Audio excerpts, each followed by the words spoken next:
Thank you. CMM model যেটা পড়ছিলাম ওই সময় বলছিলাম এটা একটা ফ্রেমওয়ার্ক যার কাজ ছিল বিভিন্ন সফটওয়্যার ডেভেলপমেন্ট যে অর্গানাইজেশন, সেই অর্গানাইজেশনের যে ম্যাচুরিটি বা স্ট্যান্ডার্ড সেটাকে নির্ধারণ করার জন্য একটা ফ্রেমওয়ার্ক।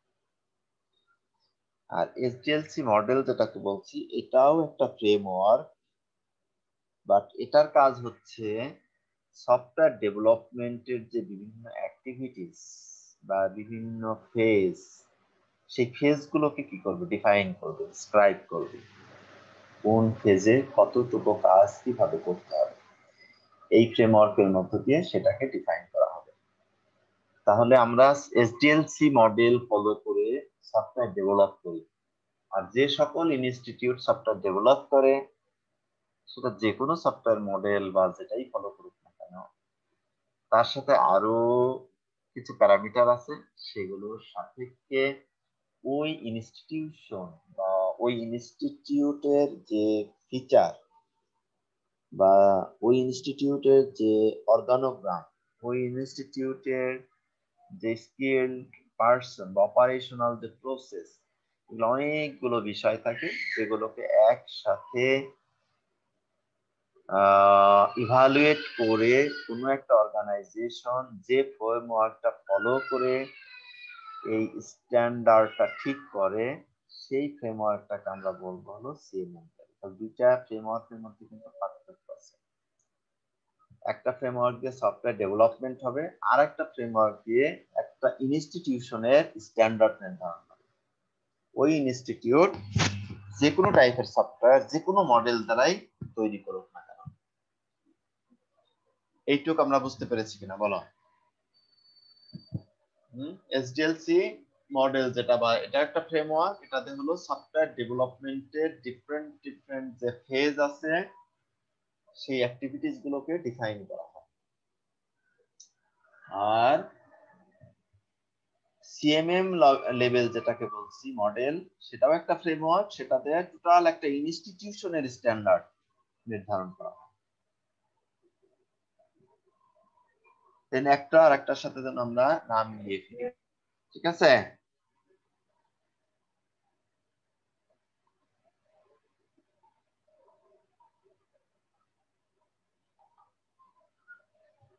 স্যার বলো। স্যার এই যে বাংলাদেশে একটা সার্টিফিকেট দেয় বিভিন্ন কোম্পানিকে, যে সিএমএমআই, ওইটা কি সিএমএম লেভেলের উপর সার্টিফিকেটটা দেওয়া হয়? সিএমএম আই কিসের সেটা জানি না, সিএমএম আই তো জানি না। সিএমএম লিখে সার্চ দিয়েছিলাম স্যার, ওইটা সিএমএমআই একটা সার্টিফিকেটের যে কোম্পানি ওইগুলো লিস্ট এসেছিল। ওটা কি আই দিয়ে কি বোঝায়, তাহলে ওটার মিনিং আছে তাই? সিএমএম আই আমার দেখা হয়নি। জি স্যার। ঠিক আছে। ও, এটাও হইতে পারে যে ইনস্টিটিউশন অফ সিএমএম, এটা হতে পারে মনে হয়। ঠিক আছে, CMM I G sir. Institution সংক্ষেপে এটা বলতে পারে, যে ইনস্টিটিউশন সিএমএম দেয় সেটাকে সিএমএম আই বলতে পারে, ইনস্টিটিউশনের নাম হতে পারে। বুঝতে পারছো? কিন্তু সার্টিফিকেশনের নাম কিন্তু সিএম। জি স্যার, বুঝতে পারছি।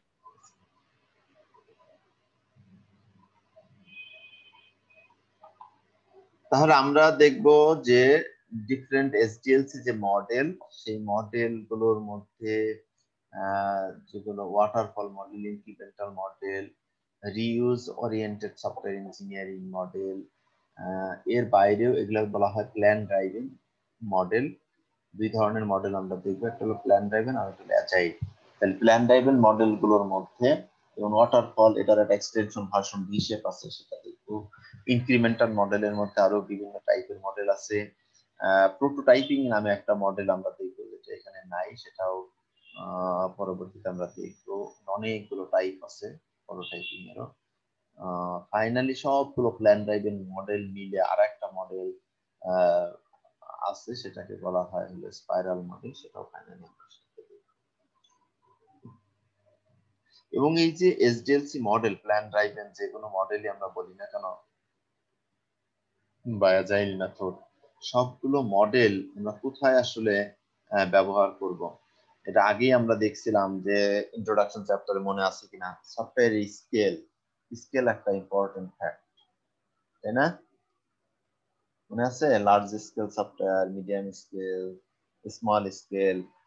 তার মানে যত স্মল থেকে লার্জ স্কেলের দিকে আমরা যাব, তত এই ডেভেলপমেন্ট প্রসেসটা কি হবে, ইনফর্মাল থেকে ফর্মালের দিকে যাবে। ম্যানেজমেন্ট প্রসেসও তত ইনফর্মাল থেকে ফর্মালের দিকে যাবে।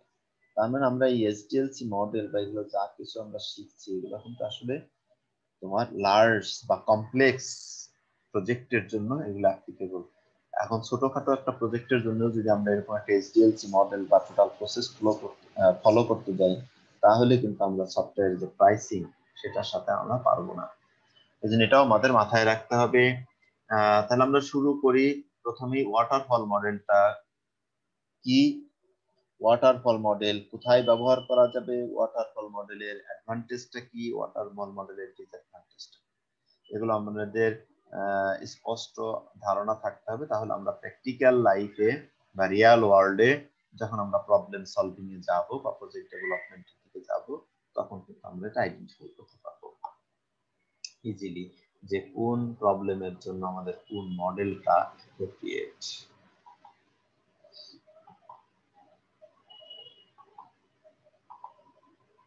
ওকে, ওয়াটারফল মডেল এর যে নাম, এই নামের সাথেই দেখো এর কাজের অনেক মিল আছে।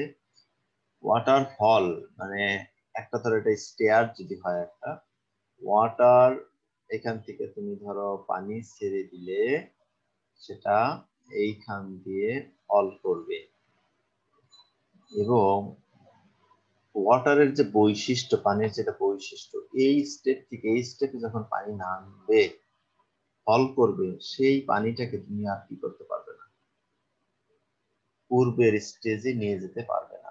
তার ধর্ম সে শুধু নিচের দিকে চলে যাবে, প্রবাহিতই হবে, ফল করবে, সে উপরে আর উঠতে পারে না, ন্যাচারাল নিয়মে করতে পারবে না। এই জন্য এই প্রসেসটা এই ওয়াটারফলের সাথে মিল রেখে তার যে ধর্ম ওয়াটারফলের, এই প্রসেসটার মডেলটা অনেকটা ওইরকম, এর ক্যারেক্টারিস্টিক্সটা ওইরকম যে এই ফেজটা রিকোয়ারমেন্ট, দেখো 6টা ফেজ আছে, requirement analysis, design, implementation, test, installation and maintenance. আমরা ইন্ট্রোডাকশন চ্যাপ্টারে দেখে আসছিলাম যে কোনো এসডিএলসি মডেলে আমরা ফলো করি না কেন, এক একটা মডেলের এক একটা ফেজ থাকতে পারে, বাট কমন 4টা ফেজ আমরা ফলো করব। সেই 4টা ফেজের নাম মনে আছে? হ্যাঁ,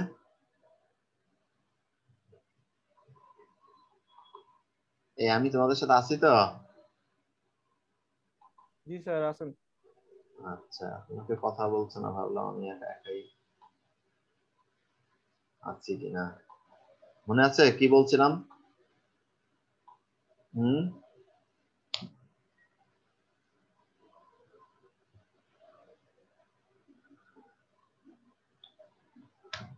রাফাত হুসাইন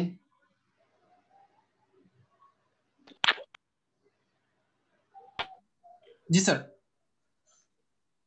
বলো।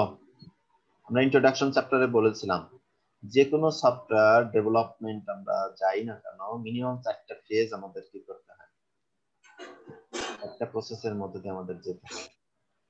তার ভিতরে কি ছিল? একটা রিকোয়ারমেন্ট স্পেসিফিকেশন, দেন হ্যাঁ রিকোয়ারমেন্ট স্পেসিফিকেশন, ডেভেলপমেন্ট ফেজ, আর কি ছিল? ভ্যালিডেশন ফেজ, আর একটা মেইনটেনেন্স। Valuation phase. হ্যাঁ, ভুলে গেল হবে কেমন করে? তাহলে এই 4টা ফেজ কোনো না কোনো ভাবে, যে কোনো এসডিএলসি আমরা ফলো করি না কেন, এই 4টা ফেজ আমাকে, তারা বিভিন্ন নামে আরো এক্সটেন্ডেড ভাবে সেগুলো থাকতে পারে, কিন্তু কোনো না কোনো ভাবে 4টা ক্রাইটেরিয়া বা 4টা ফেজের মধ্যে দিয়ে আমাদের যেতেই হবে। কি কি? স্যার এই আবার চারটাকে তো সফটওয়্যারের ফ্রেমওয়ার্ক বলা হয় তাই না? না, 4টাকে হলো সফটওয়্যার ডেভেলপমেন্ট প্রসেস। ও আচ্ছা আচ্ছা। সফটওয়্যার ডেভেলপমেন্ট প্রসেসের এগুলো হলো এখন যেগুলা পড়বো, এগুলো এক একটা স্ট্যান্ডার্ড মডেল। আর কোনো মডেল যে মডেলেই আমরা ফলো করি না কেন এই চারটা প্রসেস আমাকে ফলো করতেই হবে যে কোনো সফটওয়্যারে, ঠিক আছে? এই জন্য ডেভেলপমেন্ট প্রসেসের চারটা ফেজ, একটা হলো অ্যানালাইসিস রিকোয়ারমেন্ট স্পেসিফিকেশন ফেজ, আর একটা হলো ডিজাইন এন্ড ডেভেলপমেন্ট ফেজ, আর একটা ফেজকে বলা হয় ভ্যালিডেশন মানে টেস্টিং, আর একটা ফেজ হচ্ছে ইভালুয়েশন, ইভালুয়েশন মানে মেইনটেনেন্স পার্ট।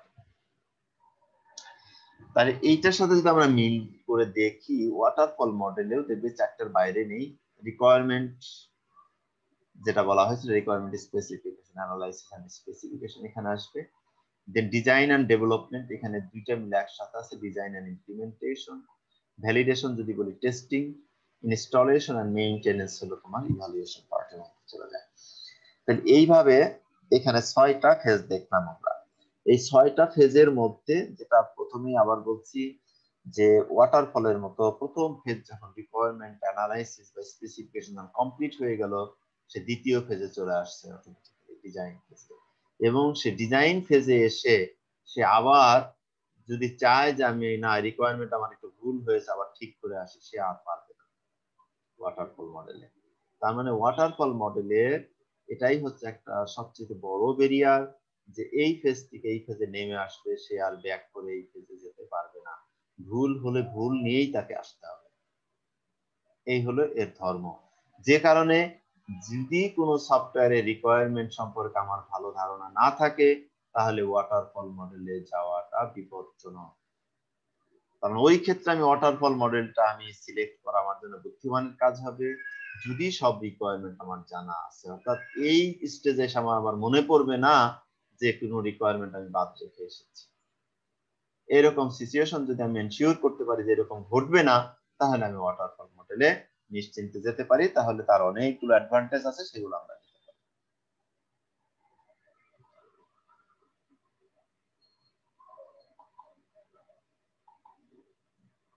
তাহলে আমরা একটু দেখি যে ওয়াটারফল মডেলের এইখানে দেখো একটা সিনারিও দেখানো হয়েছে, এই সিনারিওটা দেখে আমরা কোনো কিছু বুঝতে পারি কিনা। ওয়াটারফল মডেলের এখানে একটা ডিসঅ্যাডভান্টেজ বোঝানো হয়েছে, ঠিক আছে?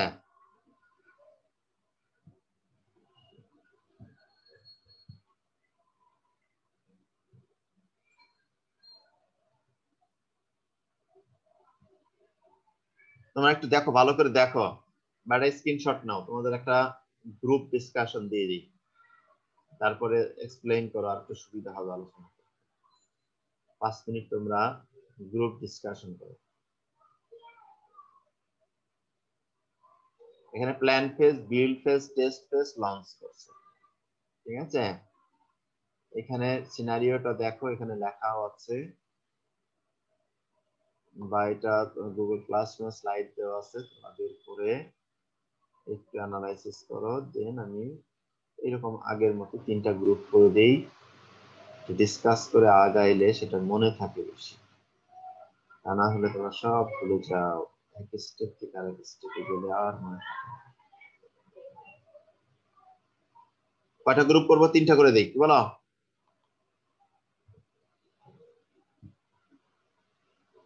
জি স্যার। বুঝতে পারছো কি করবা? ওয়াটারফল মডেল এইখান থেকে এই পর্যন্ত যে সিনারিওটা আছে, আসলে ওয়াটারফল মডেলের সাথে যদি আমরা মিলাই এখানে কি প্রবলেমটা হচ্ছে।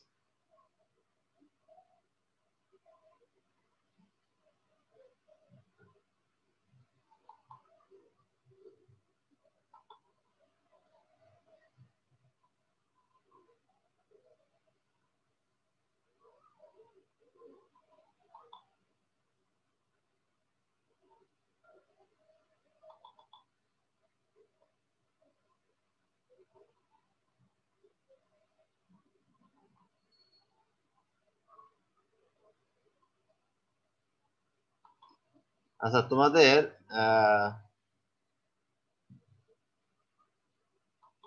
কতজন আছে আমরা? 22 জন, 7 জন করে হবে। আচ্ছা, অটোমেটিক্যালি দেই, সেটাই ভালো হবে, র্যান্ডমলি সিলেক্ট হয়ে যাবে।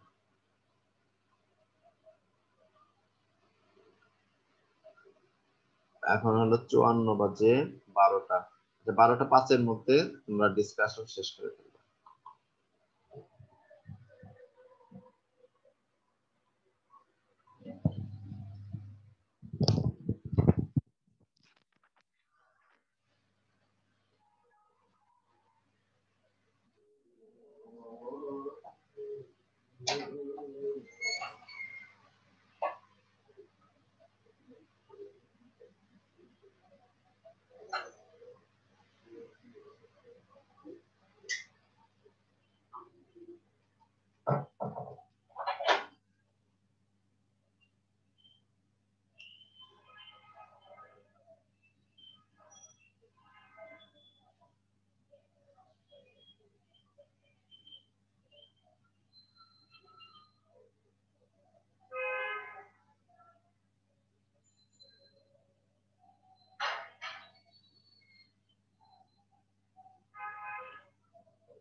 স্যার আমাদের কি কোনো গ্রুপে অ্যাড করেছেন স্যার? আমাকে কোনো রুমে sir?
Hello sir.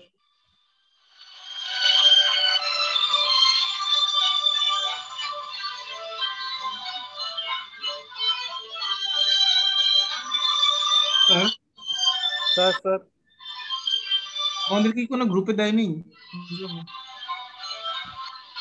Sir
hello,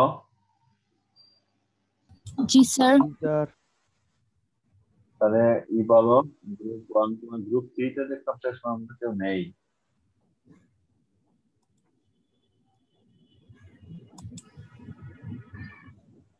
group 1 এ কে কে ছিলে?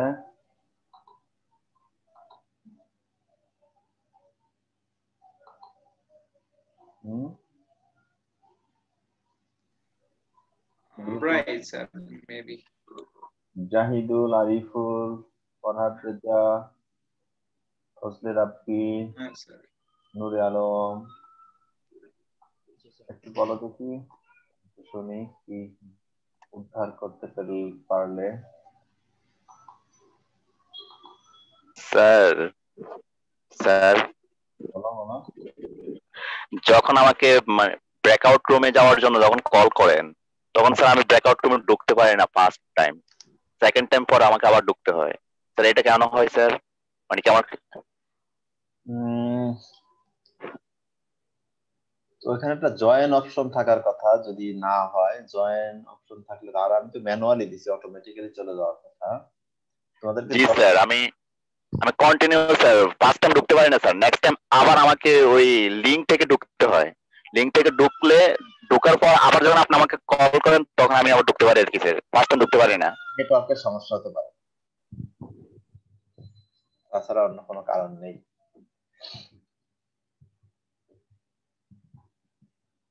ঠিক আছে, তাহলে গ্রুপ 1 এ তোমরা একটু করো, ডিসকাস করো।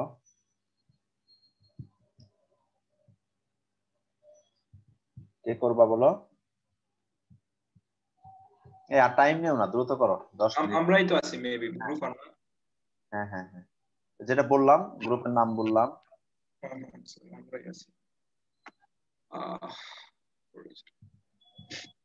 আচ্ছা স্যার, এটা হলো কি আমরা যখন একটা এই ইয়ারটা যদি সিনাইটের ডিসঅ্যাডভান্টেজটা যদি আপনি জানতে চাইছিলেন, এটা যদি হলো কি এটা আগে আমরা কোনো কিছু করতে গেলে যে প্রপার প্ল্যানিংটা লাগে, তখন এখানে উনি কি করছেন, না জেনে না বুঝে যে কাজটা করলেন,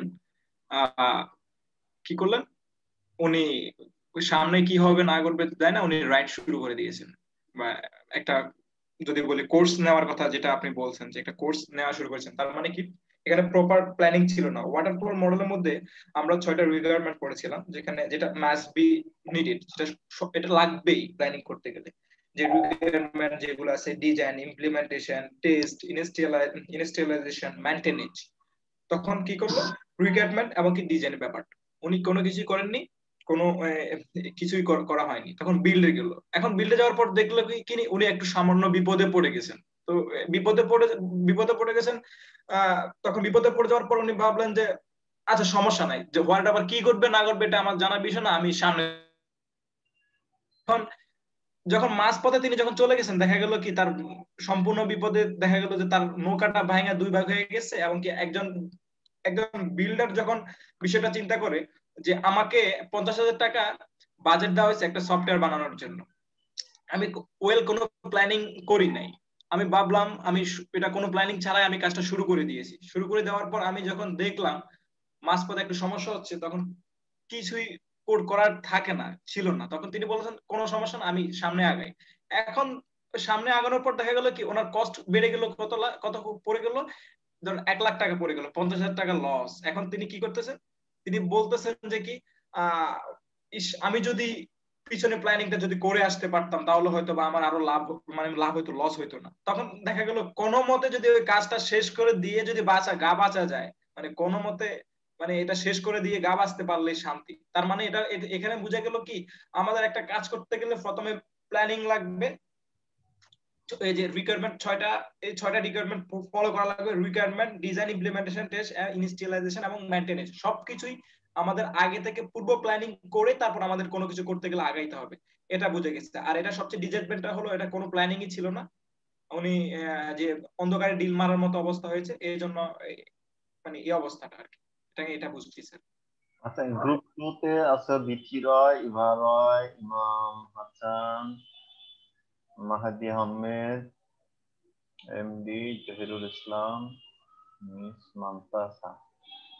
তোমাদের মধ্যে থেকে একজন বলো দেখি তোমাদের পারসেপশনটা কি ছিল?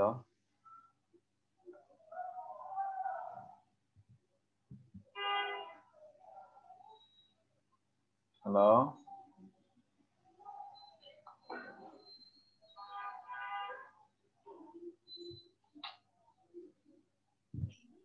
স্যার আমরা যেটা দেখেছিলাম এখানে, হ্যালো, বলো।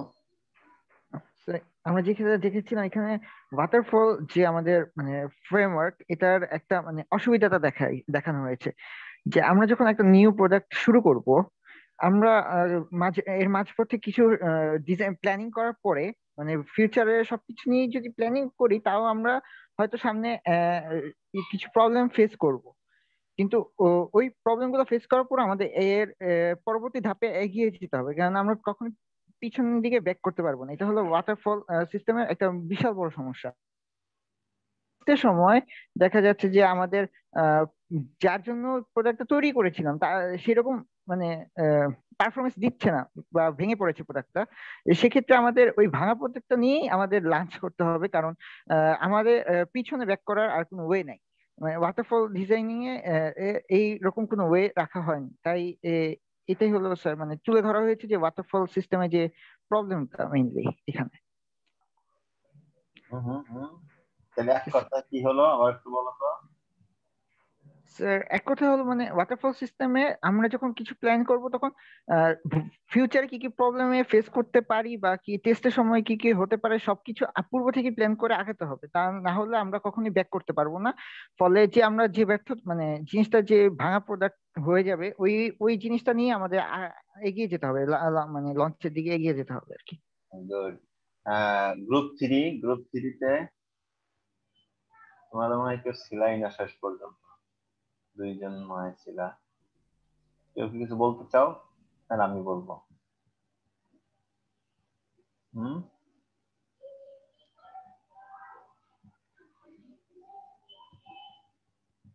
গ্রুপ থ্রি কেউ কেউ কিছু আছো?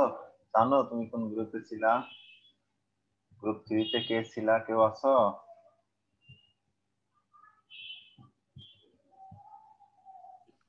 স্যার আপনি এখন বলেন। এখানে দেখো সিনারিওটা একটু ভালো করে খেয়াল করো।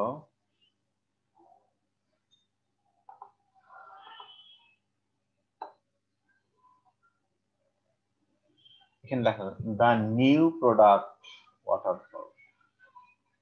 প্রথমেই হলো আমাকে মাথায় রাখতে হবে ওয়াটারফল যদি আমরা ব্যবহার করতে চাই, যেহেতু ওয়াটারফলের বৈশিষ্ট্য ঠিক আছে, সেকেন্ড টু যেটা মেহেদি যেটা বললো খুব চমৎকার অ্যানালাইসিস করেছে। এখানে রিকোয়ারমেন্ট গুলো সবগুলো ফেজের কথা বলা হয়েছে। প্রথম গ্রুপে যেটা বলছিলাম ওটা প্রথমে হলো রং, ওইভাবে বলা যাবে না। রিকোয়ারমেন্ট বলতে একটা সফটওয়্যারের কি কি দরকার, ফিচার দরকার, সেটা হলো তার রিকোয়ারমেন্ট। আর টোটাল ফেজে বিল্ডিং রিকোয়ারমেন্ট, ডেভেলপমেন্ট, ডিজাইন, এটা তার রিকোয়ারমেন্ট না, এটা তার অ্যাক্টিভিটিস বা এটা তার স্টেজ বা ফেজ। এগুলো তো আমাদের থাকবেই, এক একটা মডেলে এক এক রকম করে আছে। বাট এই ফেজ গুলো অর্থাৎ একটা রিকোয়ারমেন্ট অ্যানালাইসিস থেকে ডিজাইন ফেজে যখন আমরা যাব, ডিজাইন থেকে যখন কোডিং এ যাব, এই একটা ফেজ থেকে আরেকটা ফেজে যখন যাচ্ছি, তার মানে যদি রিকোয়ারমেন্ট অ্যানালাইসিস থেকে ডিজাইন ফেজে যে যদি মনে হলো ডিজাইন করতে যে একটা হিউম্যানয়েড রোবট আমরা ডিজাইন করতে যাচ্ছি, এন্ড রিকোয়ারমেন্ট ফেজে যা অ্যানালাইসিস করছে একটা হিউম্যানয়েড রোবটে যা যা লাগবে, ডিজাইন করতে এসে দেখলাম যে চোখ একটা দিছে আর একটা নাই, রিকোয়ারমেন্ট আমরা এটা উল্লেখ করিনি। এখন রিকোয়ারমেন্টে যা যা অ্যানালাইসিস করে আমরা বের করছি ওটার উপর বেস করে আমার ডিজাইন হবে। আমরা আমি আর ব্যাক করে আর একটা চোখ আমি নিয়ে আসতে পারবো না। আবার যা ডিজাইন করে দেব ওই অনুসারেই কোডিং যারা ইমপ্লিমেন্টেশন ফেজে যারা কাজ করবে সেভাবে তারা কোড করবে। তার মানে ব্যাকে আসার কোনো সুযোগ নেই। এইখান থেকে যে সিনারিওটা এক কথায় যদি আমরা বলি, প্ল্যানিং থেকে একেবারে লঞ্চ করা পর্যন্ত মাঝখানে অনেক উত্থান পতন ঘটেছে, কিন্তু যেহেতু সে আর কি করতে পারেনি, ব্যাকে আসতে পারবে না, এই জন্য যে ফেজে যা হয়েছে তাই নিয়েই তাকে সামনে এগোতে হয়েছে। এবং ফাইনালি তার প্রজেক্টের টাইম বা সবকিছু একটা যে লিমিটেশন বাজেট সবকিছু নিয়ে যেখানে শেষে দাঁড়ায়, তখন যে অবস্থায় থাকে ওই অবস্থায় তাকে কি করতে হয়, ডেলিভারি দিয়ে দিতে হয়। এটা ওয়াটারফলের বৈশিষ্ট্য এটা। কিন্তু ডিসঅ্যাডভান্টেজটা এখানটা আমরা যেটা দেখলাম, একটা যদি আমরা এটা মার্ক করতে হবে এইখানে, ডিসঅ্যাডভান্টেজ হলো নিউ একটা প্রোডাক্ট। নিউ প্রোডাক্টের ক্ষেত্রে আমরা যদি ওয়াটারফল মডেল নেই, যত এক্সপার্ট টিমই হোক, তাহলে এরকম হতে পারে বা হতে বাধ্য। তাহলে ওয়াটারফল মডেল সিলেকশনটাই কোন ক্ষেত্রে আমি ওয়াটারফল মডেল নেব, যে ক্ষেত্রে এই রিস্কটা আছে, অর্থাৎ রিকোয়ারমেন্ট আমি ভালো করে জানি না, পরিষ্কার না আমার কাছে, বা মাঝ পথে যে আমার এরকম নতুন নতুন প্রবলেম বা রিকোয়ারমেন্ট আমার বের হয়ে আসতে পারে, তাহলে সেই ক্ষেত্রে আমরা ওয়াটারফল মডেলে যাব না। ওই ক্ষেত্রে যদি আমরা তারপরেও যদি যাই, ওয়াটারফল মডেল যদি আমরা সিলেক্ট করি, তাহলে তার পরিণতিটা এরকম হবে। এইটাই আসলে বোঝানোর চেষ্টা করতে। নিউ প্রোডাক্ট, নতুন কোন প্রোডাক্ট যেখানে রিকোয়ারমেন্ট আসলে আমার আসলে জানাই নেই একেবারে সব, একটা আইডিয়ার উপর আমাদের কাজ শুরু করতে হবে। তাহলে সেই ক্ষেত্রে যদি আমরা ওয়াটারফল মডেল সিলেক্ট করি তাহলে তার পরিণতিটা এমন হতে পারে। এইখানে দেখো, তার মানে এখানে যে প্ল্যানটা করছে রিকোয়ারমেন্টেরও ঘাটতি আছে। এখানে নদীর অবস্থা, নৌকার অবস্থা, এখানে দেখো যে পালটা নিচেটা পাল থাকবে, একজন লোক শুধু পাল ধরে রাখবে, নৌকা চলে যাবে, এরকম তার প্ল্যান ছিল। এইখানে সিনারিওতে দেখাচ্ছে যে পালটা উড়ে চলে গেছে, হয়তো বাতাসটা অনেক বেশি ছিল, সেটা মেজার করা হয়নি। এই বাতাসের জন্য পাল কেমন হবে, ঠিক আছে। তখন ডিজাইনার যিনি আসলে এইখানে কাজ করছে, তখন যদি এরকম ঘটনা ঘটে তাহলে এটা বুঝতে পারছে ডিজাইনের সময়, তাহলে বলতে হবে কি না ডিজাইন করে প্লাস কোডিং তো করতে হবে। ডিজাইনের সময় এখানে দেখো যেভাবে আছে পাল তোলা নৌকাটা, এই রিকোয়ারমেন্টের সময় এটা এত স্পষ্ট বা স্পেসিফাই করে এদেরকে বলা হয়নি, যে কারণে ডিজাইন এবং কোডিং এর ক্ষেত্রে দেখো অনেক পার্থক্য। ডিজাইনার কোডিং একসাথে দেখানো হয়েছে। এইখানে পালটা উড়ে গেছে, তখন নৌকা কি করবে, চালাতে তো হবে, রান করতে হবে। তখন যে শুধু হাল ধরে বসে থাকার কথা ছিল তার এখন কি করতে, বইটা বাইতে হবে। এখন তার জন্য দুইজন লোক কি করছে, অ্যাসাইন করছে। আগে একজন লোকেরই বিষয় ছিল। তার মানে নৌকার সাইজ বড় করতে হয়েছে। নৌকার সাইজ বড় করলে মাঝখানে যে সাপোর্টিং দরকার, সে সাপোর্টিং সে দেয় নাই। মাঝখানে স্রোতে বাড়িতে ঢেউ ভেঙে গেছে। ভেঙে যাওয়ার পরে টেস্টিং ফেজ, মানে এখানে ফল্ট ছিল, এটা এসে ধরা পড়লো। টেস্ট ফেজ থেকে সে তার কি করতে পারবে না, আবার নতুন করে নৌকা সে ডিজাইন করে নতুন করে তৈরি করতে পারবে না। ওয়াটারফলে টাইম অলরেডি শেষ। তখন তাকে কি করতে হবে, কাজ চালানোর জন্য নদী পাড়ে দিতে হবে, দরিয়া পাড়ি দিতে হবে। সে ভাঙ্গা নৌকায় উপর হয়ে গেছে, তার উপরেই সে মোটামুটি কি করছে, কাজ চালানোর জন্য চলে যাচ্ছে। ওয়াটারফল এরকম যে ফেজেই যেখানে প্রবলেমটা ধরা পড়ুক, কিন্তু ওই প্রবলেমটি নিয়েই তাকে সামনে আগাতে হয়। এই জন্য এখানে আসলে অ্যালার্মিং যে পয়েন্ট সেটা হলো নিউ সিস্টেম। নিউ সিস্টেমের ক্ষেত্রে এরকমই হওয়ার কথা। নতুন সিস্টেমে যদি আমরা ওয়াটারফল ব্যবহার করি তাহলে এরকম সিনারিওটাই আসার কথা। তাহলে এই জায়গা আমাদের অ্যালার্ট থাকতে হবে, যে সিস্টেম সম্পর্কে আমি ভালো মতো জানি না, নতুন আমার কাছে, সেই সিস্টেমের ক্ষেত্রে আমি অবশ্যই ওয়াটারফল মডেলে যাব না। এখন আমরা একটু ওয়াটারফল মডেলের স্ট্রেংথ এবং ডিসঅ্যাডভান্টেজ, আগে ডিসঅ্যাডভান্টেজটা দেখি, যেহেতু ডিসঅ্যাডভান্টেজের আমরা এই দেখলাম, চিত্রটা দেখলাম, সেইখান থেকে আগে আসি। তার মানে প্রথমেই দেখো all requirement must be non upfront, মানে এটা একটা ডিসঅ্যাডভান্টেজ। তার মানে সব সিস্টেমের ক্ষেত্রে আমরা আসলে ওয়াটারফল ব্যবহার করতে পারবো না, যে সিস্টেমের এরকম আপফ্রন্ট সব রিকোয়ারমেন্ট আমার জানা থাকবে না, এটা একটা প্রধান ডিসঅ্যাডভান্টেজ। আর প্রত্যেকটা ফেজ, যেমন রিকোয়ারমেন্ট থেকে যখন ডিজাইনে আসছি, প্রত্যেকটা ফেজকে কি করে আসা হয়, ফ্রোজেন করে ফেলা হয়।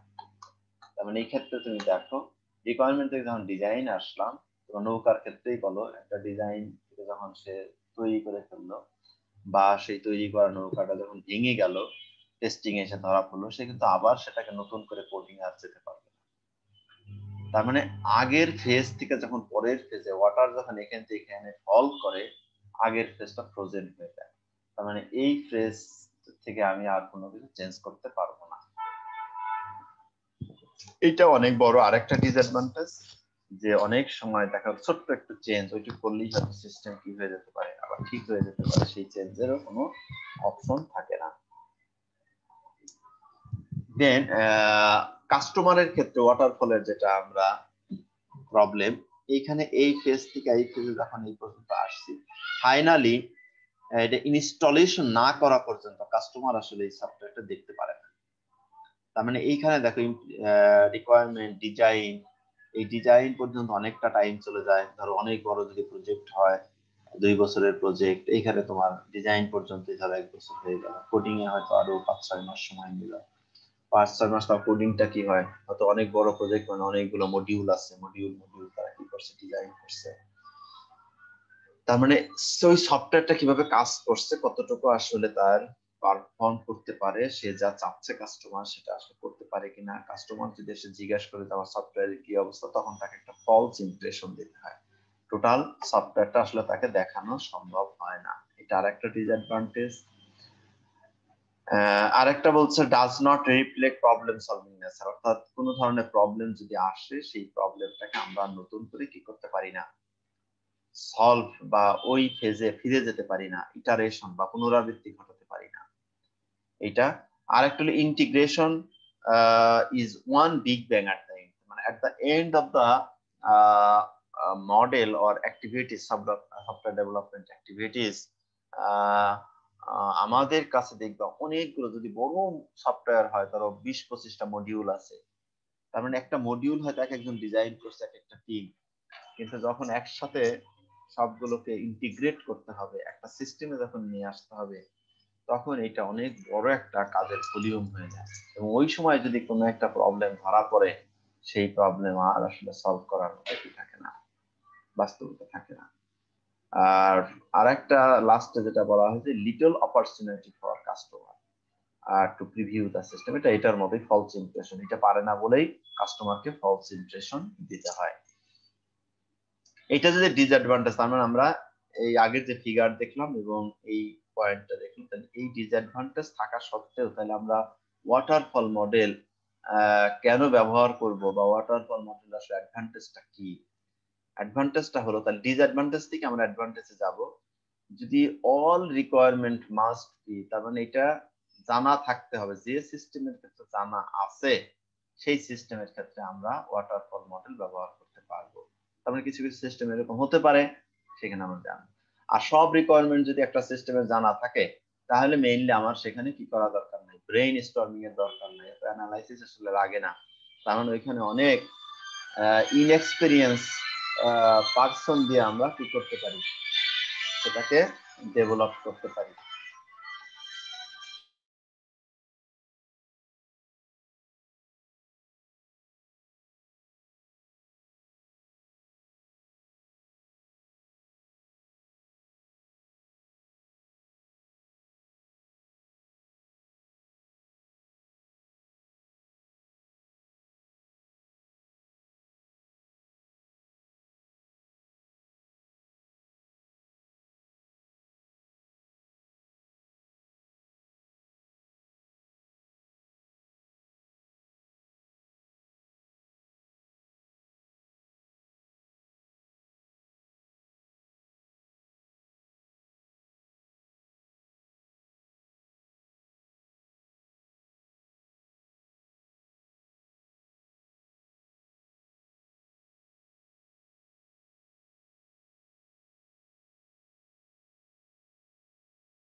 তাহলে আমরা যেটা বলছি, ডিফিসিয়েন্সি থেকে আমরা যদি স্ট্রেংথটাকে বের করতে চাই, দেখো যে ইজি টু আন্ডারস্ট্যান্ড, তার মানে আমার যদি সব রিকোয়ারমেন্ট জানা থাকে, তাহলে ওই প্রসেসটাকে বোঝা, সফটওয়্যার মডেলে যে প্রসেস আমরা ডেভেলপ করব ওয়াটারফল মডেল ব্যবহার করে, সেটাকে বোঝা খুব সহজ, যে কেউ ইজিলি এটা বুঝে ফেলতে পারে এই মডেলটাকে। Provides structure to inexperience staff, তার মানে সব রিকোয়ারমেন্ট জানা থাকে, স্ট্রাকচারটা বোঝাটা, বা যেটা আমরা যদি একেবারে নতুন বা ফ্রেশার যাদেরকে আমরা বলি, এদেরকেও যদি আমরা রিক্রুট করি না কেন, তাহলে তাদের জন্য সবচেয়ে বেস্ট মডেল হচ্ছে ওয়াটারফল মডেল, কারণ এখানে ব্রেইন স্টর্মিং এর এত প্রয়োজন হয় না, একটা ওয়েল ডিফাইন্ড একটা স্ট্রাকচার দেওয়া থাকে, সেই স্ট্রাকচারটা যে কেউ ফলো করলে এটা কাজ করবে। Milestones are well understood, milestone সম্পর্কে আমাদের ধারণা আছে মনে হয়, যেভাবে যে রাস্তায় যদি আমরা যাই, দেখবো যে ধরো চিটাগাংয়ের দিকে যাচ্ছ, লেখা থাকে চিটাগাং এত কিলোমিটার, মানে ওয়াটারফল মডেলও এরকম, এই ফেজ থেকে এই ফেজ যাওয়া মানে এটার সামনে এটা হলো তার মাইলস্টোন। যে ইমপ্লিমেন্টেশন ফেজে যেতে হলে আমাকে আর এত সময় বা এতটুকু পথ আমাকে পাড়ি দিতে হবে। এই জন্য মাইলস্টোন গুলো কি থাকে, স্পষ্ট থাকে ওয়াটারফল মডেলে। দেন সেট রিকোয়ারমেন্ট স্টেবিলিটি, এটা আরেকটা ইম্পর্টেন্ট ফিচার ওয়াটারফল মডেল, যেহেতু আমার সব রিকোয়ারমেন্ট গুলো জানা থাকে আগেই, এই রিকোয়ারমেন্ট গুলো স্টেবল থাকে, চেঞ্জ হয় না। এই জন্য যারা ডেভেলপ করে বা যারা ডিজাইন করে এদের ক্ষেত্রে অনেক সহজ হয়। তার মানে একটা কাজ অর্ধেক হয়ে গেছে, মাঝপথে এসে যদি বলা হয় যে আবার এটা চেঞ্জ করে দেন, তার জন্য অনেক বিরক্তিকর এবং কষ্টেরও বটে। এই জন্য ওয়াটারফল মডেলে এই সমস্যাটা থাকে না, সব রিকোয়ারমেন্ট যেহেতু স্টেবল, আমার সে আগেই জানে আমাকে এটা নিয়ে কাজ করতে, মাঝপথে তার চেঞ্জের যে প্যারাটা নিতে হয় এইটা রিকোয়েস্টটা আর তার ক্ষেত্রে আসে না। এটা একটা আরেকটা ইম্পর্টেন্ট পয়েন্ট হলো গুড ম্যানেজমেন্ট কন্ট্রোল। তার মানে রিকোয়ারমেন্টের স্টেবিলিটি থাকে, মাইলস্টোন গুলো যেহেতু আমার জানা থাকে, একটা ওয়েল একটা স্ট্রাকচার যেহেতু থাকে, সবকিছু প্ল্যানটা আগে থেকে আমার কি থাকে, সাজানো থাকে পরিপূর্ণ, প্ল্যানে কোনো ব্যত্যয় ঘটে না। কতজন স্টাফ লাগবে, হিউম্যান রিসোর্স লাগবে, সেটা আমার আগে থেকেই জানা থাকে। কোন স্টাফের বা কোন পার্সনের কি কাজ সেটা আমার জানা থাকে, এই জন্য তাকে আমরা ইজিলি ট্র্যাক করতে পারি। এই ফেজের পরে ওই ফেজ পর্যন্ত যেতে কতটুকু সময় লাগবে, কে কোন কাজটুকু করবে, এটা ওয়েল প্ল্যান থাকে। এই জন্য টোটাল প্রজেক্টটাকে যদি আমরা কন্ট্রোল করতে চাই অন্যান্য মডেলের তুলনায়, ওয়াটারফলে এই কন্ট্রোল করাটা অনেক সহজ হয়। আরো একটা জিনিস বলা হয়েছে, এটা অনেক বড় প্রজেক্ট যদি হয় তাহলে এই ক্ষেত্রে ভালো কাজ করে এই মডেলটা। যদি কোয়ালিটি ইম্পর্টেন্ট, সেখানে টাকা এবং টাইমটা বেশি ইম্পর্টেন্ট না। এখন এই অ্যাডভান্টেজ এবং ডিসঅ্যাডভান্টেজ দুইটা মিলে আমাকে সিদ্ধান্ত নিতে হবে যে ওয়াটারফল মডেল কোন কোন ক্ষেত্রে আমরা ব্যবহার করতে পারি। তাহলে আমরা প্রথমেই দেখে আসছি যে এই মডেলটার তখনই আমি সিলেক্ট করতে পারবো যে প্রথম যে ডিসঅ্যাডভান্টেজ, তার সব রিকোয়ারমেন্ট জানা থাকতে হবে। যদি সব রিকোয়ারমেন্ট জানা না থাকে তাহলে আমাদের ওই যে ভাঙা নৌকার মতো এরকম অবস্থা হবে। তাহলে আমি ডিসিশন নেওয়ার সময় আমাকে আগে অ্যানালাইসিস করে দেখতে হবে যে যে সফটওয়্যারটা আমরা তৈরি করতে চাচ্ছি, ডেভেলপ করতে চাচ্ছি, তার সব রিকোয়ারমেন্ট আমার জানা আছে কিনা। দেন আমরা ডিসিশন নিতে পারবো যে আমরা ওয়াটারফলে যাব কি যাব না। যদি এরকম মনে হয় যে নতুন সিস্টেম, আমার সব রিকোয়ারমেন্ট আসলে জানা নেই, তারপরেও যদি আমি ওয়াটারফল মডেল, যেহেতু আমার এটা সহজ, ইনএক্সপেরিয়েন্স লোক দিয়ে আমি এটা কাজ করাতে পারবো, ঠিক আছে, মাইলস্টোন আমার জানা থাকবে, এরকম কন্ট্রোল করা সহজ, আমি এই জন্য ওয়াটারফল মডেলে যাবো, তাহলে আমার আউটপুটটা কি আসবে, এরকম ভাঙা নৌকা আসবে। তাহলে আমার অনেকগুলো সুবিধা আছে, সেই সুবিধাগুলোর জন্য একটা মাত্র জায়গায় তুমি যদি কম্প্রোমাইজ করো, ছেড়ে দাও, তাহলে টোটাল প্রজেক্টের আউটপুটটা ভাঙা নৌকা। সেজন্য প্রথমেই তোমাকে এই মডেল সিলেক্ট করার আগে দেখতে হবে যে আমি আসলে এর সব রিকোয়ারমেন্ট জানি। যদি জানা থাকে ওয়েল নন, আমার কনফিডেন্ট থাকে, দেন আমি এটা নেব। তারপর আর একটা জিনিস, যেটা প্রোডাক্ট ডেফিনেশন স্টেবল কিনা, অর্থাৎ রিকোয়ারমেন্ট আমি জানি, বাট ডেফিনেশনটা মানে যে যে সার্ভিস যেভাবে দেওয়ার কথা, এটা কি মাঝপথে যে চেঞ্জ হবে নাকি কোনো কিছু আবার নতুন করে নতুন কোনো ইস্যু এসে দাঁড়াতে পারে। যদি হয় তাহলেও তোমার ওয়াটারফলে ঝামেলা হবে। সেজন্য আগেই তোমার কি করতে হবে, এনশিওর থাকতে হবে যে প্রোডাক্ট ডেফিনেশন স্টেবল আছে, মাঝপথে যে আর চেঞ্জ হবে না। টেকনোলজি, অর্থাৎ যে টেকনোলজিতে তুমি করতে চাচ্ছ সেই টেকনোলজিটা সম্পর্কে আমি ভালো ধারণা আছে আমার, তাহলে আমি ওয়াটারফল নিতে পারবো। সবচেয়ে আর একটা জিনিস হলো ইম্পর্টেন্ট, যে কিছু কিছু সফটওয়্যার আছে যে সফটওয়্যার গুলো আসলে এক্সিস্টিং আছেই আমার কাছে, একটা কাজ হয়তো আমরা করছি, নতুন করে হয়তো একটু আপডেট করা দরকার, দুই একটা ফিচার হয়তো তার সাথে অ্যাড করা দরকার, দুই একটা ফিচার হলো সেখান থেকে হয়তো বাদ দিয়ে দরকার। এইরকম যদি হয় তাহলে এই সিস্টেমের ক্ষেত্রে আমরা চোখ বুঝে কি করতে পারি, ওয়াটারফল। কারণ কি, এই সিস্টেম যেহেতু আমরা অলরেডি 10 বছর ধরে ব্যবহার করছি, 5 বছর ব্যবহার করছি একটা সিস্টেম, সেই সিস্টেম সম্পর্কে আমাদের জানা আছে, ওয়েল নন আমরা, এবং সেই সিস্টেমটা হয়তো আমরা তৈরি করে দিয়েছি ইতিপূর্বে, তার মানে তার টোটাল ডেফিনেশন, প্রোডাক্ট রিকোয়ারমেন্ট এগুলো সব জানা আছে। এখন সেই সিস্টেমটার কিছু আপডেট দরকার বা নতুন একটা ভার্সন তৈরি করা দরকার। তাহলে আমার নতুন করে আসলে রিকোয়ারমেন্ট অ্যানালাইসিসের দরকারই হয় না, শুধুমাত্র যে নতুন রিকোয়ারমেন্টের সাথে অ্যাড করব সেটা জানা থাকলেই হয়। এই জন্য আমরা নিশ্চিন্তে কি করতে পারি, ওয়াটারফল মডেল এই ক্ষেত্রে ব্যবহার করতে পারি। তারপর পোর্টিং এন্ড এক্সিস্টিং প্রোডাক্ট, এটাও অনেকটাই এক্সিস্টিং সিস্টেম, মানে আগেই একটা সিস্টেম আমার আছে, শুধুমাত্র একটা প্ল্যাটফর্ম থেকে হয়তো ওয়েব বেস সিস্টেম ছিল শুধুমাত্র, এখন একটা মোবাইল অ্যাপ্লিকেশনের মতো সেটাকে আমি তৈরি করতে চাচ্ছি। হয়তো জাভায় আমি তৈরি করেছিলাম, এখন আমি সেই সিস্টেমটাকে হয়তো আমি কি করতে চাচ্ছি, একটু সি শার্পে নতুন টেকনোলজিতে নিয়ে আসতে চাচ্ছি। হয়তো আমি শুধুমাত্র উইন্ডোজ বেসড ছিল, এখন আমি ক্রস প্ল্যাটফর্মের জন্য তৈরি। তার মানে আমার প্রোডাক্টের রিকোয়ারমেন্ট চেঞ্জ হয়নি, টেকনোলজি বা প্ল্যাটফর্ম এগুলো শুধুমাত্র চেঞ্জ হচ্ছে। তাহলে এই ক্ষেত্রেও আমি নিশ্চিন্তে কি করতে পারি, ওয়াটারফল মডেল ব্যবহার করতে পারি। এখানে দুটো পয়েন্ট দেখো খুব চমৎকার দেওয়া আছে। High risk for new system, তার মানে যে ভাঙ্গা নৌকা যেটা আমরা দেখলাম, তাহলে ওয়াটারফল মডেল হাই রিস্ক হলো নিউ সিস্টেমের জন্য, যেখানে রিকোয়ারমেন্ট স্পেসিফিকেশন ডিজাইনের এখানে প্রবলেম আছে, যেটা আমরা আসলে কনফিডেন্টলি সেটা আমরা জানি না সবকিছু কি আসলে হতে পারে। এই জন্য ওয়াটারফল মডেল এই সকল সিচুয়েশনে খুবই রিস্কি, সেই জায়গায় না যাওয়া বেটার। আর লো রিস্ক তাহলে কোন জায়গায়, যে সিস্টেম সম্পর্কে, যে প্রবলেম সম্পর্কে আমাদের ওয়েল আইডিয়া আছে বা আমরা ওয়েল আন্ডারস্টুড, সেটা টেকনোলজির পার্সপেক্টিভে, রিকোয়ারমেন্টের পার্সপেক্টিভে, সেটা তোমার প্ল্যাটফর্মের যে পার্সপেক্টিভ, সেগুলোর সম্পর্কে যদি আমরা ওয়েল আন্ডারস্টুড থাকি, দেন আমরা ওয়াটারফল মডেল খুব ইজিলি ব্যবহার করতে পারবো। ওকে, ওয়াটারফল মডেল নিয়ে আমাদের কোনো কোশ্চেন আছে কিনা বলো, তাহলে আমরা পরের মডেল যাব।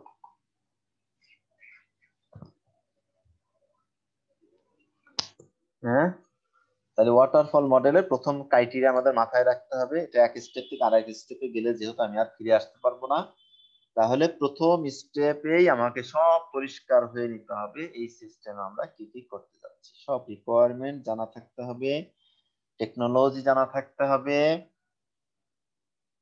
তারপরে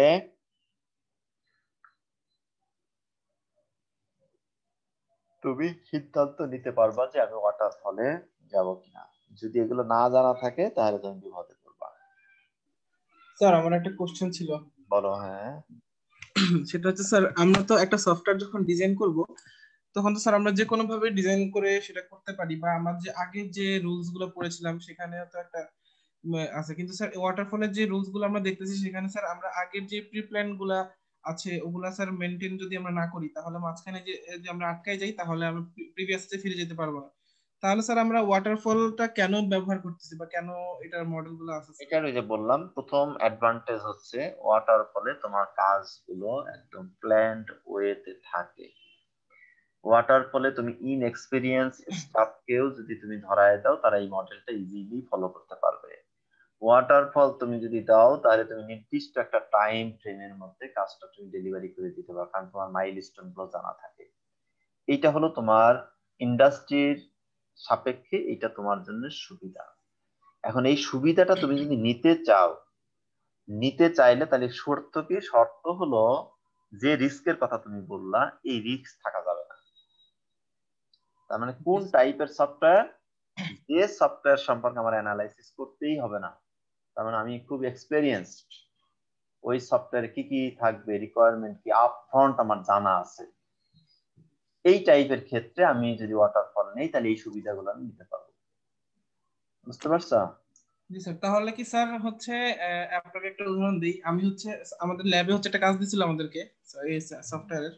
তো সেখানে আমাদেরকে স্যার হচ্ছে পাসওয়ার্ড সেটটা শিখাইছে। তো আমাদেরকে হোমওয়ার্ক দিছিল যে তোমরা হচ্ছে ই করবা, পাসওয়ার্ড রিকভারি সিস্টেমটা আর কি বানিয়ে নিয়ে আসবা। তো সেক্ষেত্রে স্যার আমি যখন সেটা করেছি, তখন আমি যে খাতায় হচ্ছে একটা ডিজাইন করেছি আর কি, ফার্স্টে কোন পেজ ওপেন হবে, তারপরে কোন পেজ, তারপরে কোন পেজ। তাহলে সেটা কি স্যার ওয়াটারফলের মধ্যে পড়ে? আমি তো সেটা জানা করে নিই। না, ওয়াটারফল মডেল তোমার যদি এখানে কোনো ধরনের এই ডিজাইনে যদি চেঞ্জ দরকার হয়, তুমি ওয়াটারফল মডেল গুলো চেঞ্জ করতে পারবা না। বুঝতে পারছো? যেহেতু নিউ সিস্টেম, তুমি যদি আগের থেকে এই রিকোয়ারমেন্ট স্ট্যাবিলিটি তোমার যদি না থাকে, যে তুমি যদি এরকম আশঙ্কা করো যে আমি যে ডিজাইনটা করছি ডিজাইনটার কারেকশনের দরকার হতে পারে, তাহলে তুমি ওয়াটারফলে আসলে আর পারবা না। বুঝতে পারছো? জি স্যার। অনেক সময় দরকার হয় না, হয়তো যা করছো এটাই ঠিক, কিন্তু এটা তো আসলে ইয়ে খেলার মতো হলো, ওই অনেকটা টার্ম খেলার মতো, জুয়া খেলার মতো, তাই না? জি স্যার। তোমাকে একদম লজিক্যালি, ম্যাথমেটিক্যালি, থিওরিটিক্যালি প্রুভ করতে হবে যে আমি সবকিছু জানি, তাহলে তুমি কনফিডেন্টলি ওয়াটারফল মডেলে গেলে অনেক সুবিধা তুমি নিতে পারবা। প্রথমত যে বললাম, এই মডেলে তুমি খুব ওয়েল কন্ট্রোল করতে পারবা ম্যানেজমেন্ট, ইনএক্সপেরিয়েন্সড অনেক অদক্ষ লোকও তুমি এখানে কাজে লাগাতে পারবা, ঠিক আছে? কিন্তু অন্যান্য মডেলে গেলে তুমি এটা পারবা না, তখন তোমার খরচ বেড়ে যাবে, এক্সপেরিয়েন্সড পারসন নিয়ে আসলে খরচ বেড়ে যাবে, টাইম টেবিলের একটা কি ব্যাপার আছে, তুমি নির্দিষ্ট টাইমে শেষ করার জন্য তোমাকে খুব স্ট্রং ম্যানেজমেন্ট তোমাকে ওখানে প্রোভাইড করতে হবে, এরকম অনেকগুলো। কিন্তু ওয়াটারফলে এগুলোর কোনো কিছু প্রয়োজন হয় না, শুধু একটাই শর্ত, সেটা হলো তোমার রিকোয়ারমেন্টটা সব জানা থাকতে হবে, টেকনোলজিটা সব জানা থাকতে হবে, সিস্টেম সম্পর্কে তোমার ওয়েল আন্ডারস্টুড হতে হবে, তাহলে তুমি ওয়াটারফল মডেলে যেতে পারবে। বুঝতে পারছো? জি স্যার। এখন আমরা পরের আরেকটা মডেলে যেতে চাচ্ছি, সেটা ভি শেপ মডেল। ওয়াটারফল মডেলের এটা হলো একটা এক্সটেনশন। ওয়াটারফল মডেল যখন আমরা ডিসকাস করলাম, দেখো মেইন প্রবলেমটা ছিল এই জায়গা থেকে যখন আমরা এই জায়গায় আসলাম আর এখানে ব্যাক করতে পারছি না, এটাকে ফ্রোজেন করে ফেলা হচ্ছে, তাই না?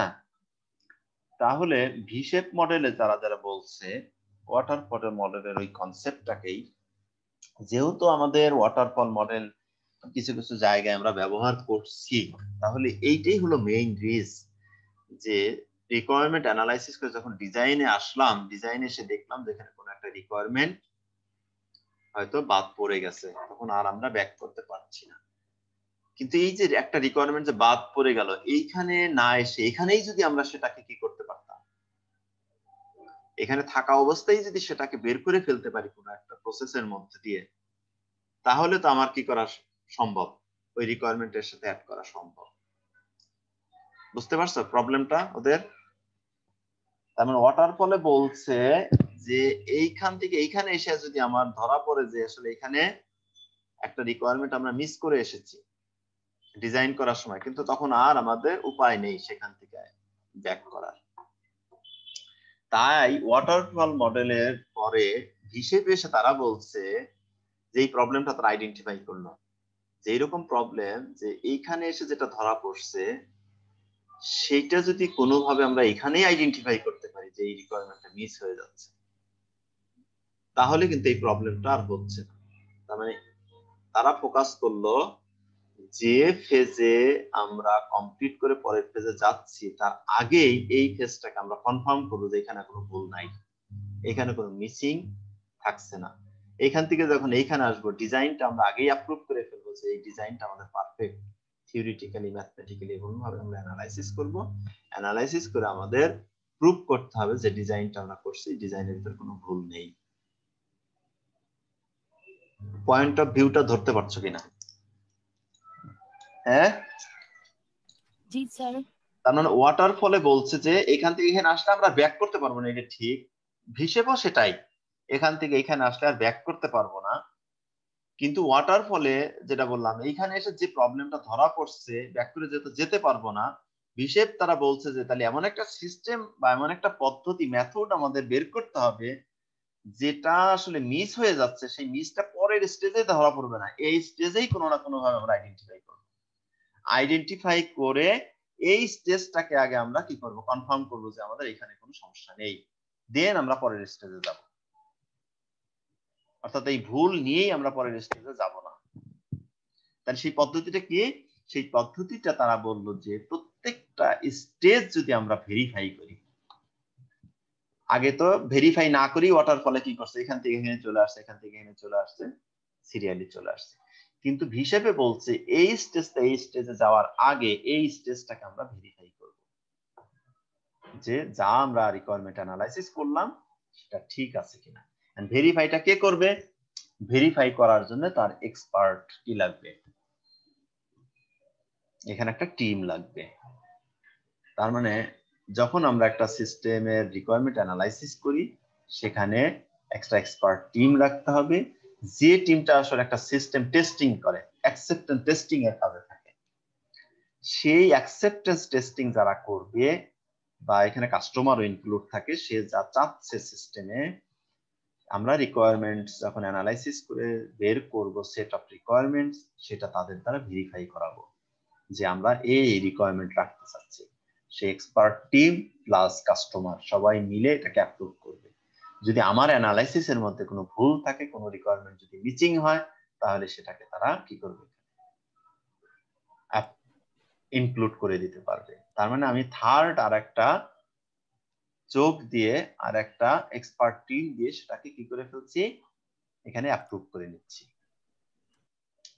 এইটা হলো এই মডেলের অ্যাডভান্টেজ। আবার সাথে সাথে ডিসঅ্যাডভান্টেজ তুমি ধরে ফেলতে পারো সাথে সাথে। কি বলতো, তার মানে ওয়াটারফল মডেলে এক্সপার্ট টিম বা এটা ভেরিফিকেশনের দরকার ছিল না, তার মানে এখানে সময় কম লাগছে, একটু এক্সপার্টিস কম লাগছে, কিন্তু এখানে কিন্তু তোমার এক্সপার্টিস বেশি লাগছে, সময়ও যেহেতু ভেরিফিকেশন করা হচ্ছে প্রত্যেকটা পেজে, এর জন্য আলাদা আরেকটা সময় দিতে হবে। এইখানে দেখো অ্যানালাইসিস, ডিজাইন, আর্কিটেকচার, মডিউল যাই করছি এটা টোটাল থিওরিটিক্যাল, এখনো কোডিং এ যাইনি। কোডিং হলো এখানে। তার মানে ভি শেপ নাম দেওয়ার কারণ হলো ওয়াটারফলের যে 6টা শেপ ছিল, 6টা ফেজ ছিল, 6টা ফেজকে এখানে 9টা ফেজে ভাগ করা হয়েছে এবং 9টা ফেজের 4টা বাম পাশে 4টা ডাইন পাশে দেওয়া হয়েছে। এই পাশটা টোটালি থিওরিটিক্যাল ফেজ আর এই পাশটা হলো টোটাল কোডিং ফেজে পড়া, ইমপ্লিমেন্টেড ফেজ। এই জন্য এই ফেজটা শেপটা অনেকটা ভির মতো দেখতে, ভি শেপ নামও এটা দেওয়া হয়েছে। আর একটা ফেজ হচ্ছে, যেহেতু এই পাশটা থিওরিটিক্যাল ফেজ, অর্থাৎ থিওরিটিক্যালি আমাকে প্রুভ করে করে আসতে হচ্ছে requirement, design, architecture, module design. Module design মানে অনেকটা এরকম, তুমি ধরো একটা হিউম্যানের রোবট আমি বানাবো, রিকোয়ারমেন্ট হচ্ছে তার চোখ থাকবে, কান থাকবে, নাক থাকবে, মাথা থাকবে, হাত থাকবে, পা থাকবে, এই যা যা থাকে একটা হিউম্যানের সব এখানে রিকোয়ারমেন্ট হিসেবে রাখলাম। সিস্টেম ডিজাইন কি? সিস্টেম ডিজাইন হলো চোখের জায়গায় চোখ, নাকের জায়গায় নাক, এরকম আমি সেট করব, সেট করে দিয়ে দেখা তো চেষ্টা করছি যেটা হিউম্যানের মতো দেখা যাচ্ছে কিনা। তার মানে এটা হলো ডিজাইন করলাম এবং ডিজাইনটা অ্যাপ্রুভ করলাম, চোখের জায়গায় চোখ না দিয়ে চোখের জায়গায় নাক বসাই দিলাম, তাহলে দেখতে তো হিউম্যানের মতো হবে না, তাই না?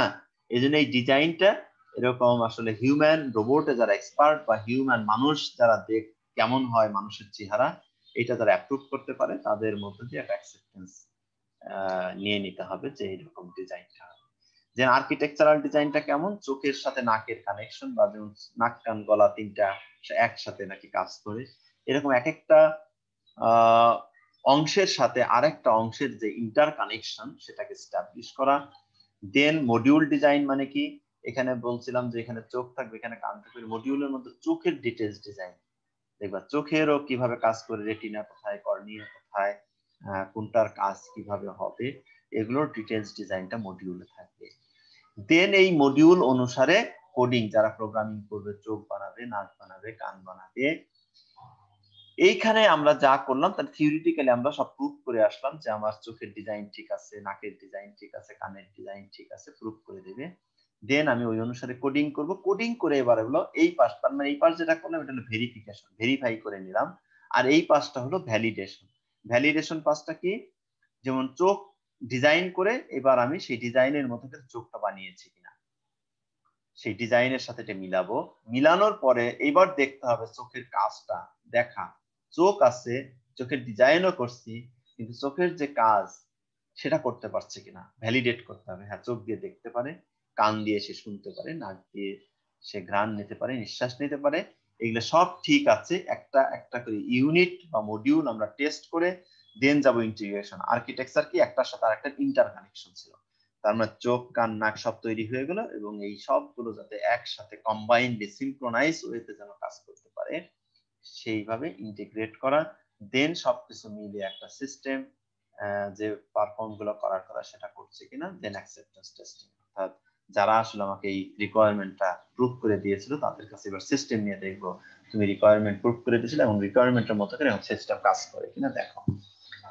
তার মানে প্রত্যেকটা ফেজে, তার মানে এই ফেজ থেকে যখন আমরা এই ফেজে আসছি তার কি আসতে পারে সেই ফেজের সাথে ভেরিফাই করা, মানে তৈরি হওয়ার পরে কেমন হতে পারে সিস্টেম, তৈরি হওয়ার আগেই সেটাকে প্রুভ করে নেওয়া।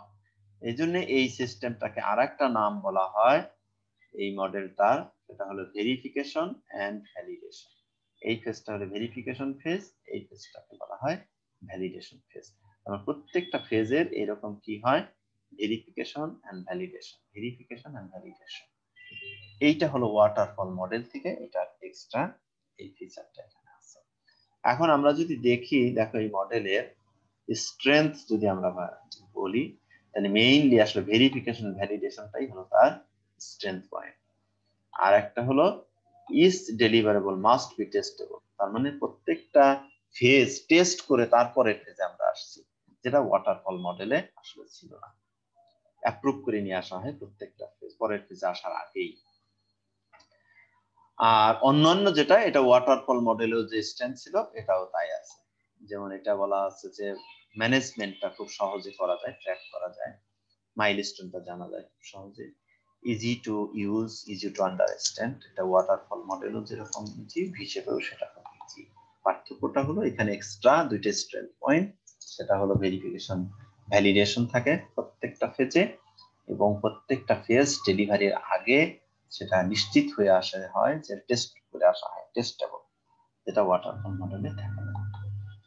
দেন যদি ডিসঅ্যাডভান্টেজ বলি, ডিসঅ্যাডভান্টেজের ক্ষেত্রে ওয়াটারফল মডেলের যে ডিসঅ্যাডভান্টেজ আছে সবই এর মধ্যে আছে, একটু শুধু পার্থক্য যে ওয়াটারফল মডেলের যে রিস্কটা আমরা আসলে ছিল সেই রিস্কটা এখানে আমরা কমায় নিয়ে আসলাম। তারপরেও আরেকটা রিস্ক যেটা আসলে হিসেবে আমরা অ্যানালাইসিস করতে পারি না, সেটা হলো অ্যাক্টিভিটিস রিস্ক। তার মানে দুইটা রিস্ক, একটা হলো ওয়াটারফল মডেলের যদি কোনো ফেজে রিস্ক থাকে যেটা ইনকমপ্লিট থাকে, সেটা যদি আমরা পরের ফেজে আসি তাহলে সেই ইনকমপ্লিটনেস নিয়ে আমাদের যেতে হয়। ভিশেপ দিয়ে আমরা সেই ইনকমপ্লিটনেসটাকে দূর করতে পারি, এই ধরনের রিস্কটাকে দূর করতে পারি।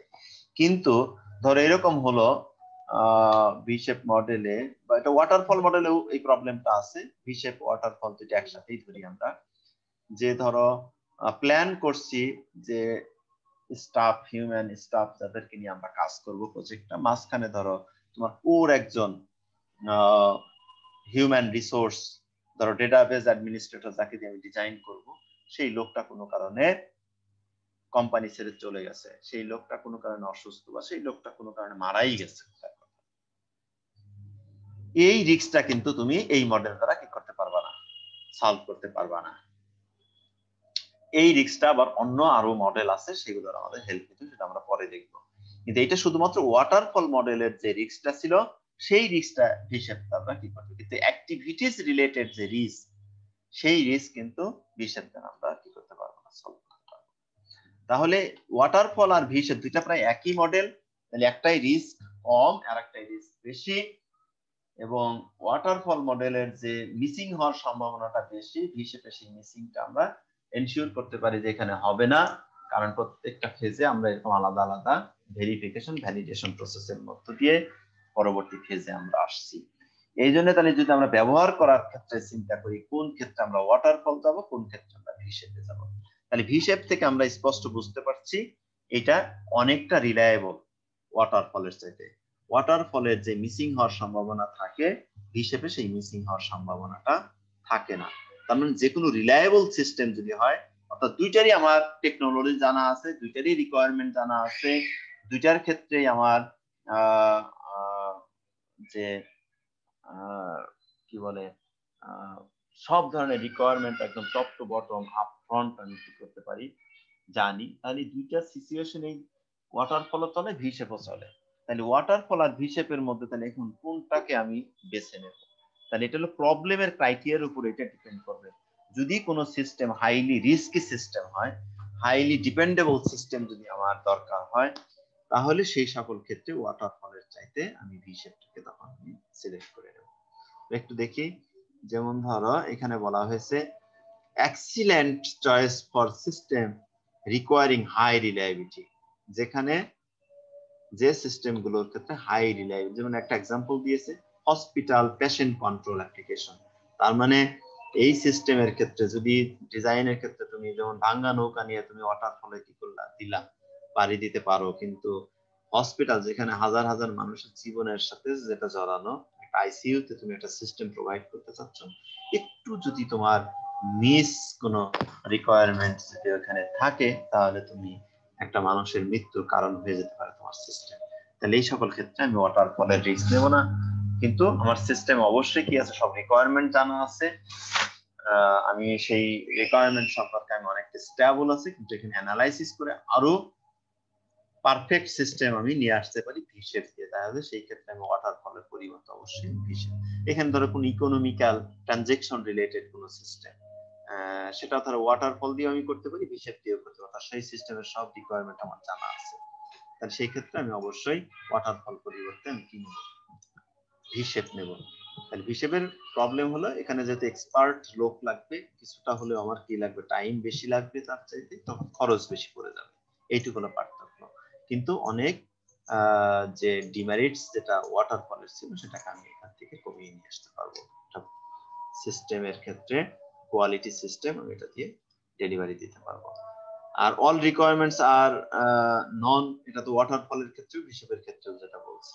তার মানে এই একটাই শুধুমাত্র পার্থক্য, হাই রিলায়েবল সিস্টেম দরকার কিনা সেটা আমরা ওয়াটারফলের ক্ষেত্রে কম্পেয়ার করব। ওয়াটারফলে হাই রিলায়েবল সিস্টেম হলে ওয়াটারফলে যাব না, হাই রিলায়েবল সিস্টেমের ক্ষেত্রে আমরা ভি শেপে চলে আসবো। তার মানে একই কন্ডিশন, সব রিকোয়ারমেন্ট আমার জানা আছে, টেকনোলজি জানা আছে, ঠিক আছে। সেই ক্ষেত্রে আমরা কোন মডেলে আমরা যাব, ওয়াটারফলে যাব, তাহলে সেই ক্ষেত্রে একটাই কোশ্চেন শুধু সামনে রাখবো, সেটা কি রিলায়েবল সিস্টেম কিনা। রিকোয়ারমেন্টের এরকম কোন ক্ষেত্রে এই সিস্টেমটা ব্যবহার করা হবে, তার এই ডোমেইনের উপর বেস করে আমরা ওয়াটারফল বা ভিশেপে আমরা যেতে পারি। ওকে, তাহলে দুইটা সিস্টেমের ক্ষেত্রে আমরা এইভাবে ডিসিশন নিতে পারবো। দুইটার ক্ষেত্রে কমন ক্রাইটেরিয়া হলো অল রিকোয়ারমেন্ট জানা থাকতে হবে, টেকনোলজি জানা থাকতে হবে, তো যে কোনো চেঞ্জ আসলে সেটাকে আমরা ওয়াটারফলেও কি করতে পারবো না, মডিফিকেশন করতে পারবো না, কারণ একটা লেভেল থেকে আরেকটা লেভেলে। কিন্তু ভি শেপে সেটার সুযোগ আছে কোথায়, ভি শেপে সেটার সুযোগ আছে শুধুমাত্র যেহেতু আমরা ভেরিফিকেশনের একটা সুযোগ পাচ্ছি। তার মানে ওই স্টেজে থেকেই যদি আমরা থার্ড আর একটা স্কিল টিম দিয়ে যদি সেটাকে অ্যানালাইসিস করি, তাহলে কোনো চেঞ্জ আসলে তাহলে ওই ফেজেই আমরা সেটাকে কি করতে পারবো, ইনকর্পোরেট। কিন্তু ওয়াটারফলে এইটুকু করা যায় না। এই জন্য রিলায়েবল সিস্টেম তৈরির ক্ষেত্রে আমরা ওয়াটারফলের পরিবর্তে ভিশেপ করি। ওকে, অনেক সময় নিলাম তোমাদের মাঝখানে। এখন দেখো দুইটা সিস্টেম আমরা যতটুকু ডিসকাস করেছি বুঝতে পেরেছি কিনা। কোশ্চেন থাকলে তোমরা একটা কোশ্চেন করতে পারো।